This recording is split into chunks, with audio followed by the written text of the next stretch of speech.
Chapter 16.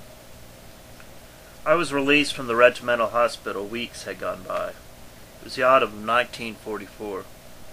The pain in my chest had disappeared, and whatever had been broken by the butt of the Kalmuck's rifle was now healed. Contrary to what I had feared, I was allowed to stay with the soldiers, but I knew this was temporary. I expected to be left at some village when the regiment went into the front line. In the meantime, I was encamped by the river, and nothing suggested an early departure. It was a communications regiment, composed mainly of very young soldiers and recently recruited officers who had been boys when the war began.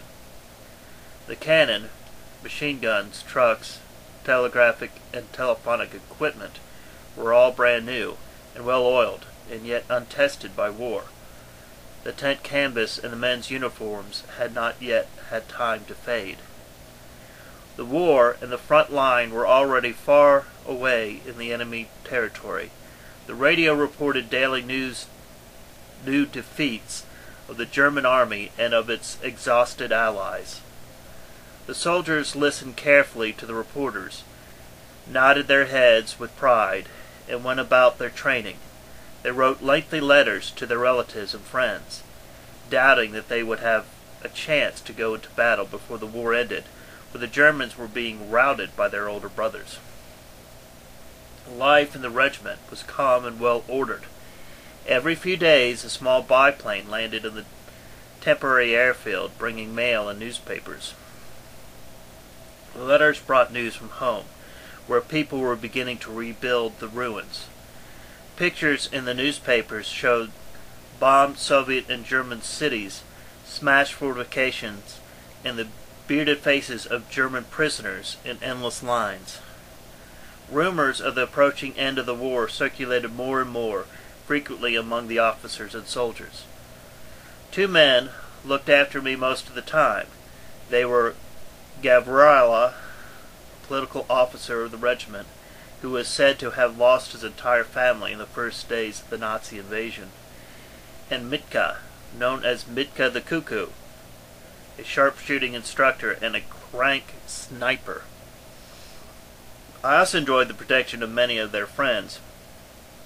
Every day, Gavrila used to spend time with me in the field library. He taught me to read. After all, he said, I was already over 11. Russian boys my age not only could read and write, but they could even fight the enemy when necessary. I did not want to be taken for a child. I studied industriously, watching the ways of the soldiers and imitating their behavior. Books impressed me tremendously. From simple pieces of paper, one could conjure up a world as real as that grasped by the senses. Furthermore, the world of books, like meat in cans, was somehow richer and more flavorful than the everyday variety.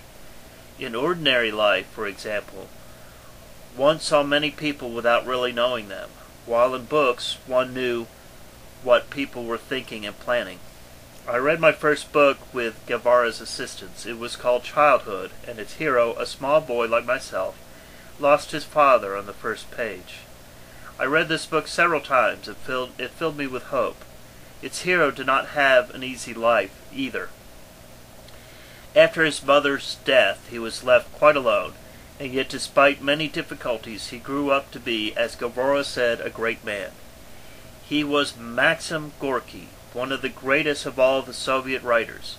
His books filled many shelves in the regimental library and were known to people all over the world. I also liked poetry. It was written in a form resembling prayers, and it was even more beautiful and more intelligible. On the other hand, the poems do not guarantee days of indulgence, but one did have to recite poetry as a penance for sin. Poetry was a pleasure.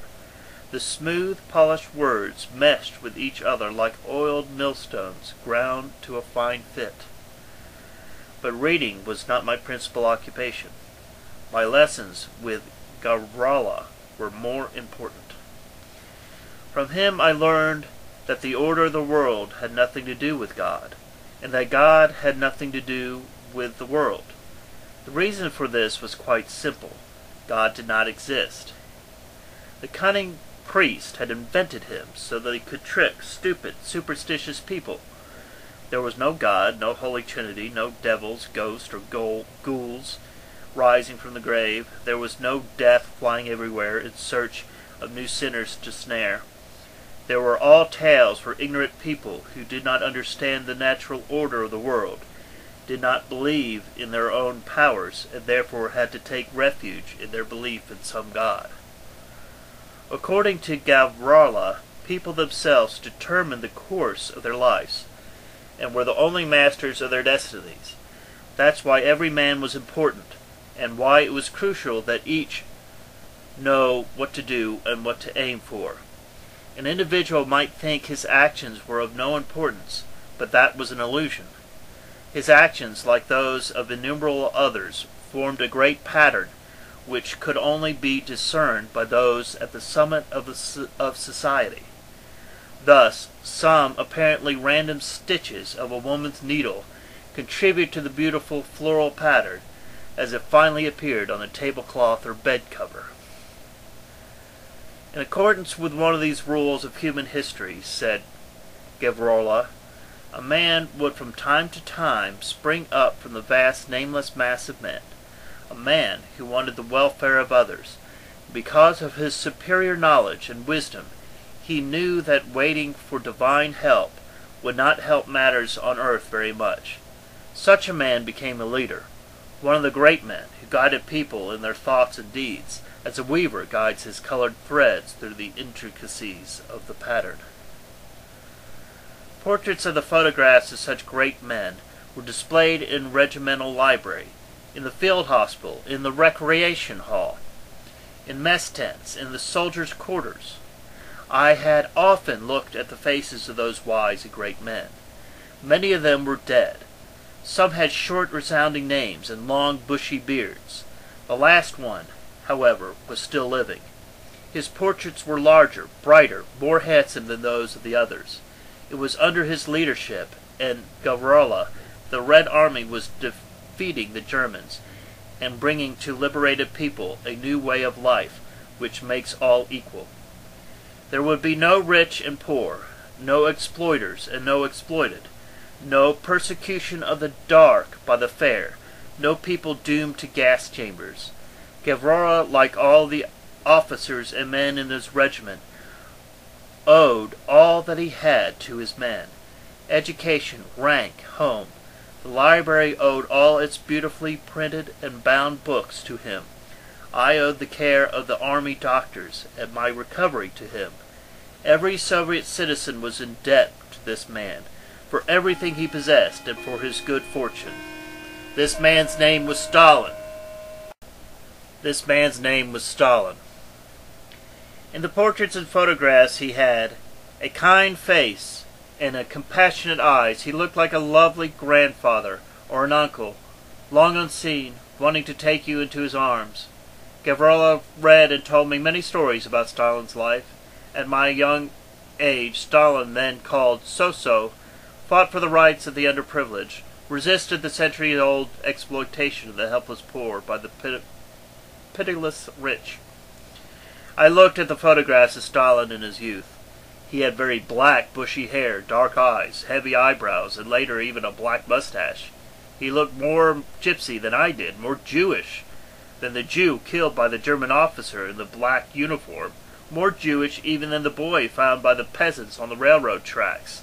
Stalin was lucky not to have lived his youth in the villages where I stayed.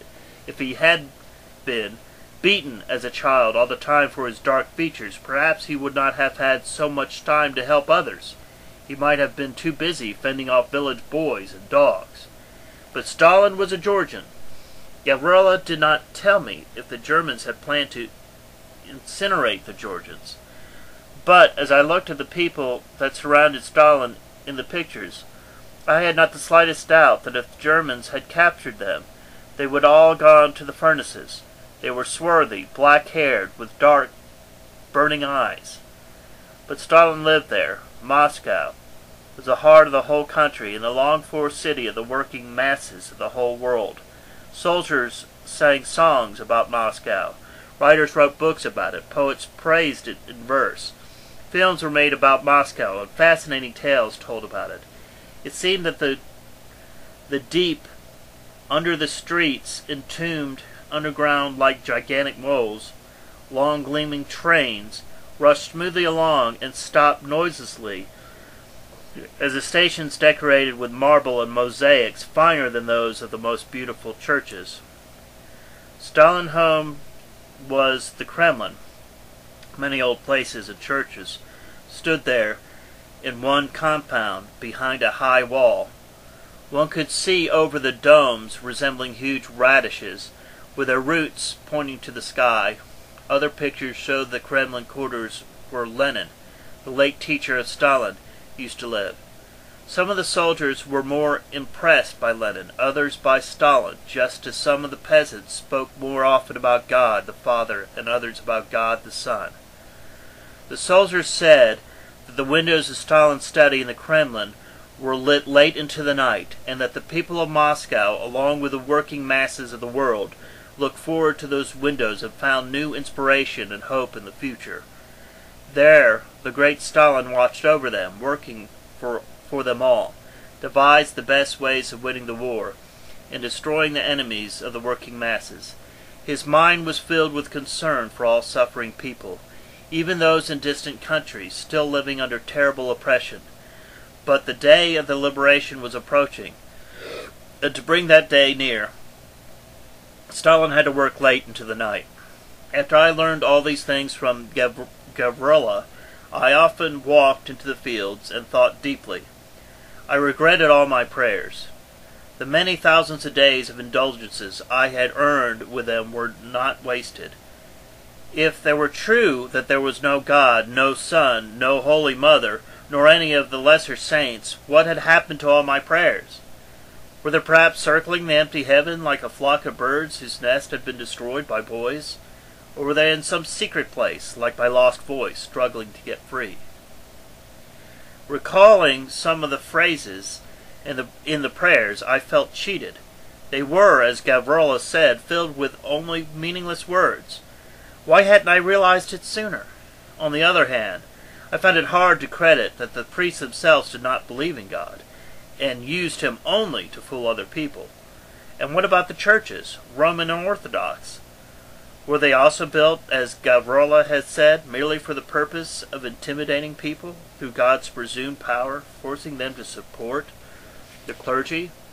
But if the priests acted in good faith, what would happen to them when they suddenly discovered that there was no God, and that above the highest church dome there was only a boundless sky, where airplanes with red stars painted on their wings flew? What would they do when they discovered that all their prayers were worthless, and that everything they did in their altar, and everything that they told people from their pulpit was a fraud? The discovery of the terrible truth would strike them down with a blow worse than the father's death, or the last glimpse of his lifeless body.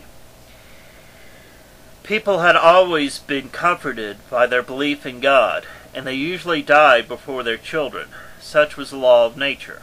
Their only consolation was the knowledge that after this death, God would guide their children through the lives of the earth, just as children found their only solace in the thoughts that God would greet their parents beyond the grave. God was always in people's mind, even when he himself was too busy to listen to their prayers and keep track of their accumulated days of indulgences.